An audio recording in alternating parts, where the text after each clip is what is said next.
제가 최근에 눈가 보톡스를 난생 처음 맞았거든요. 이 주름을 펴겠다는 일념으로 굉장히 꼼꼼하게 열심히 주사를 놨어요. 지금 너무 어색해서 웃을 때 이렇게 웃어야 돼요. 눈이 안 보이게. 이 표정 관련해서 굉장히 재밌는 게 하나 있는데, 예전에 응답하라 드라마 시리즈 봤어요? 그거 보면 예전에는 막 되게 정겹게 이웃들끼리 인사도 하고 음식도 나눠 먹고 그랬잖아요. 근데 이게 각자 좀 현실이 힘들다 보니까 이제 다들 여유가 없어지는 것 같아요. 맞아요. 요즘엔 정말 정이 없어진 것 같아요. 아니, 제가 며칠 전에 엘리베이터에서 이웃이랑 마주쳤거든요. 인사를 했는데 의심스러운 눈으로 저를 쳐다보는 거예요. 그래서 저 약간 상처받았잖아요. 요즘 시대가 좀 많이 삭막해지긴 했어요. 일단 대부분 핸드폰 보느라 바쁘고 주변 사람한테 관심이 없죠. 그리고 눈 마주치고 따뜻하게 대화하는 일도 굉장히 많이 줄어드는 것 같아요. 근데 사실 이 눈을 마주친다는 게 사람이랑 동물을 구분하는 굉장히 결정적인 차이점인데, 우리가 사람을 볼 때 제일 먼저 어딜 보죠? 눈을 보거든요. 다른 사람의 눈을 1초만 봐도 어마어마한 양의 정보를 알아낼 수가 있어요. 근데 동물을 볼 때는 좀 다르죠. 예를 들면 우리가 사자를 볼 때는 사자의 어떤 그 멋진 갈기라든지 걷는 폼, 이런 걸 보고, 고릴라를 볼 때는 고릴라의 큰 덩치, 이런 게 보이고, 기린은 뭐 긴 목이랑 큰 키, 이런 게 보이죠. 그 동물의 가장 특징적인 부위가 우리 눈에 보이지 어떤 그 개체의 감정이나 뭐 이런 게 보이진 않거든요. 근데 우리가 사람을 볼 때는 그 사람의 눈을 통해서 감정을 읽을 수가 있죠. 이 사람이 지금 내가 반가운가? 언짢은가? 뭐 나한테 호의적인가? 나한테 관심이 없나? 뭐 이런 거. 근데 동물도 눈이 있는데 사람 눈이랑 뭐가 다른 거예요? 가장 큰 차이점은 흰자예요, 흰자. 동물들 눈은 흰자가 거의 안 보이거든요. 우리 인간이랑 가장 비슷하다는 침팬지나 오랑우탄, 이런 애들도 우리랑 눈의 구조는 비슷한데 흰자는 거의 안 보여요. 오랑우탄에 비해서 사람의 흰자가 3배나 더 크대요. 그리고 눈 위치도 다르죠. 우리 사람들은 눈이 얼굴 정면에 붙어 있잖아요. 근데 동물들은 약간 측면에 붙어 있거든요. 생각해보니까 진짜 그러네요. 맞아요. 흰자가 있어서 우리가 다른 사람 감정을 더 잘 읽을 수가 있는 거예요. 예를 들면 제가 이렇게 하면 놀란 것처럼 보이죠? 그리고 뭐 이렇게 하면 약간 의심하는 거, 이런 것처럼 보이고, 이렇게 하면 그냥 편안해 보이잖아요. 그리고 우리 눈이 정면에 있어서 이렇게 마주 보면서 대화를 할 수가 있고, 그 사람의 감정을 추측을 할 수가 있는 거예요. 또 재밌는 연구 결과가 하나 있는데, 7개월밖에 안 된 아기도 다른 사람의 눈을 보고 그 사람의 감정 상태를 읽을 수가 있대요. 공포 같은 걸. 그러니까 이게 진화적으로 우리 생존에 엄청 중요했던 거예요, 옛날에는. 그러니까 원시시대 때 누군가 위험한 걸 발견을 했어요. 그러면 그때 소리를 지르면 그게 더 위험할 수도 있잖아요. 근데 그때 그냥 이렇게 놀란 표정을 지으면 다른 사람한테 말을 하지 않고도 위험하다는 의사소통을 할 수가 있는 거죠. 이때 눈만 이렇게 크게 뜨고 쳐다보면 저기 위험해.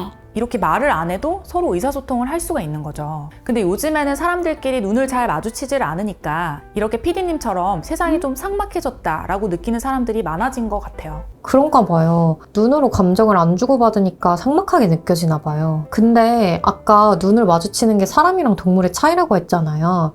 제가 사실 고양이 키우거든요. 근데 고양이들도 표정이 있어요. 슬플 때는 슬픈 표정, 삐졌을 땐 삐진 표정, 맛있는 거 먹을 땐 행복한 표정. 이런 거 고양이 눈 보면 다 알 수 있는데요. 동물들도 당연히 감정이 있고 그걸 표현을 하죠. 근데 사람의 표정이 훨씬 더 복잡하고 다양해요. 사람의 얼굴 근육이 정말 정교해서 이론상으로는 10,000가지가 넘는 표정을 지을 수가 있어요. 기쁨이라는 감정 한 가지만 해도 17가지의 다른 표정으로 표현을 할 수가 있어요. 연기 잘하는 배우들 보면 알 수 있잖아요. 대사가 한마디가 없어도 눈빛이랑 미세한 눈썹 움직임, 입꼬리 각도, 이런 걸로도 완전히 다른 감정이 전달이 되잖아요. 이 표정 관련해서 굉장히 재밌는 게 하나 있는데, 우리가 다른 사람이랑 대화를 할 때 그 사람이 진심인지 아닌지 한눈에 알 수 있는 방법이 있어요. 그런 게 있어요? 눈가랑 입꼬리. 우리가 보통 미소를 지을 때 입꼬리가 이렇게 올라가잖아요. 근데 진짜 행복할 때는 눈 주변의 근육도 같이 이렇게 수축을 해서 눈이 반달처럼 되고 눈가에 주름이 생겨요. 최근 연구에서 사람들이 이런 표정을 보면 아, 그 사람이 더 진실되고 뭔가 따뜻하고 신뢰할 수 있다, 이렇게 느낀대요. 이렇게 눈꼬리랑 입꼬리가 같이 웃는 미소를 듀셴 스마일이라고 해요. 그럼 중요한 자리에서는 의도적으로 눈까지 같이 웃어야겠는데요?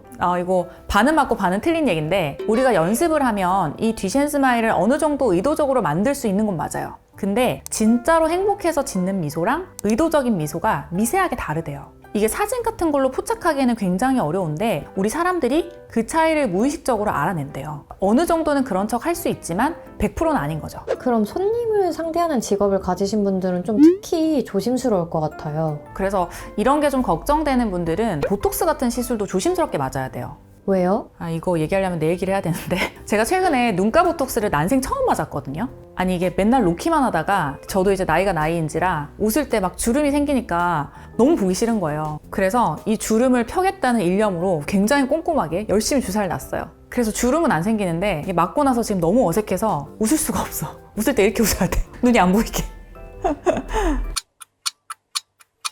이게 눈가 보톡스를 맞고 나면 확실히 주름은 쫙 펴지는데 웃을 때 표정이 좀 덜 자연스러울 수가 있거든요. 근데 이거는 주름을 쫙 펴는 거에 초점을 맞춘다고 하면 사실 어쩔 수가 없어요. 이 눈 주변에 우리 팬더처럼 동그랗게 있는 근육에다가 보톡스를 놔서 걔네를 안 움직이게 해야 눈 주름이 안 생기기 때문에 주름을 잘 펴려고 보톡스를 꼼꼼하게 많이 놓으면 그만큼 웃을 때도 근육이 안 움직이니까 어색할 수밖에 없거든요.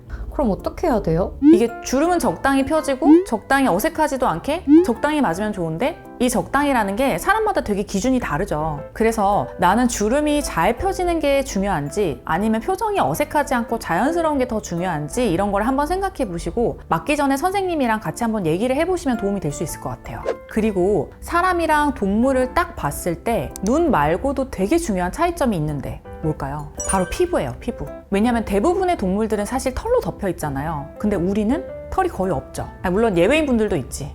침팬지나 고릴라 같은 영장류들도 온몸이 털로 덮여 있죠?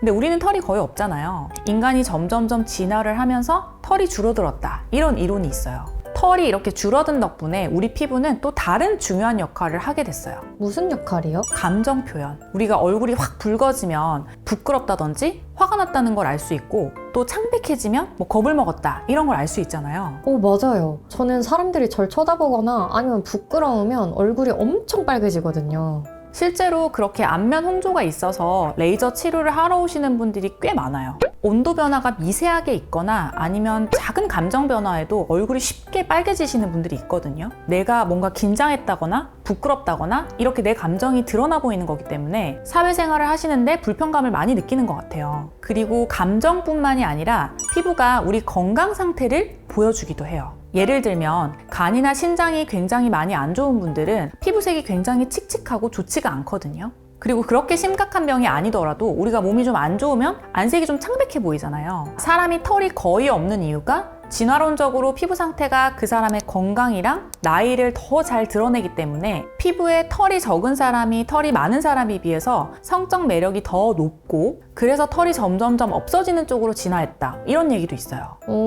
그럼 우리가 피부 관리에 신경 쓰는 게 어떻게 보면 되게 당연한 거네요? 아까 말씀드린 것처럼 우리가 다른 사람의 눈빛이나 표정만 봐도 그 사람의 감정을 읽을 수가 있고 또 피부 상태를 보고 그 사람의 건강이랑 컨디션도 어느 정도 파악할 수가 있잖아요. 우리가 사회적 동물이다 보니까 다른 사람이랑 소통을 할 때 표정뿐만이 아니라 우리 피부 상태도 중요한 역할을 한다는 거죠. 피부 관리는 단순히 예뻐 보이기 위한 것만 아니라는 거네요? 맞아요. 그게 정말 중요한 포인트예요. 물론 미용적인 목적도 있죠. 근데 피부가 깨끗하다는 건 우리 몸이 건강하고 컨디션이 좋다 이런 신호인 거죠. 그래서 피부가 깨끗하고 건강하면 다른 사람들한테도 뭔가 좋은 인상을 주게 되고 우리가 건강하고 활력 있다는 걸 자연스럽게 보여주게 되는 거예요. 피부가 그럼 또 다른 플러스 요인이 될 수 있겠네요, 원장님. 원장님, 근데 요즘 피부 관리하는 방법이 너무 많아서 헷갈려요. 맞아요. 근데 사실 뭐든 기본에 충실한 게 중요하잖아요. 피부도 마찬가지예요. 깨끗하게 씻고 보습하고 자외선 차단하고 이런 기본적인 관리만 잘해도 피부 건강의 90%는 해결이 된다고 봐요. 그리고 우리가 아까 얘기했던 것처럼 사람은 사회적인 동물이잖아요. 그래서 저는 건강한 피부만큼이나 건강한 표정도 중요하다고 생각해요. 아무리 피부가 좋아도 늘 찡그리고 있으면 좋은 인상을 줄 수가 없죠. 오늘 영상을 보시는 분들도 잠시 거울 앞에서 자기 얼굴을 한번 살펴보세요. 우리 얼굴은 우리가 그동안 살아온 이야기를 고스란히 담고 있다고 하잖아요. 사실 피부과 의사로서 제가 가장 이상적이라고 생각하는 건 완벽하게 주름이 없는 피부 뭐 이런 게 아니라 건강하게 빛나는 피부, 자연스러운 표정과 감정을 담을 수 있는 얼굴이에요. 깨끗하고 건강한 피부 위에서 우리의 다양한 감정이 자연스럽게 표현이 될 때 그게 진정한 아름다움이 아닐까요? 여러분, 또 사람의 피부 상태가 우리의 수명까지 연관이 있다는 거 알고 계신가요? 지금 뜨는 이 영상을 클릭하시면 피부가 어떻게 동안 비결로 연결되는지에 대한 재미있는 이야기도 들으실 수 있습니다. 지금까지 보셨으면 구독과 좋아요도 눌러주시고요. 시청해주셔서 감사합니다.